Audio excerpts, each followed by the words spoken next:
With Darwin becoming the nation's immigration detention capital, the Australian Medical Association says hospital services are stretched to breaking point. Doctors say the hospital can't cope with sick and self-harming asylum seekers.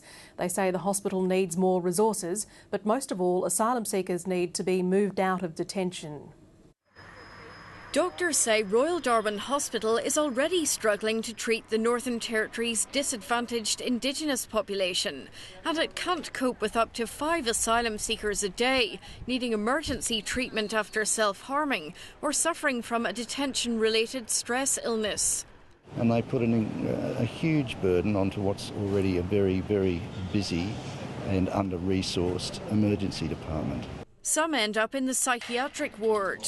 Sometimes the degree of mental illness is such that it's become a psychiatric problem and that they do need admission to a psychiatric ward.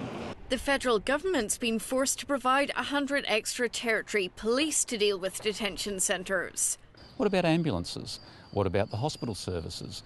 What about other services which are being provided? The Territory Government is satisfied with the current arrangement of being paid by the Commonwealth for services rendered, but doctors say they've had no new resources and money wouldn't fix the problem anyway. We can attempt to fix their symptoms but then send them straight back to the same situation which is causing their symptoms, to the same situation which is meaning that they need to keep taking these medications, all of which have side effects.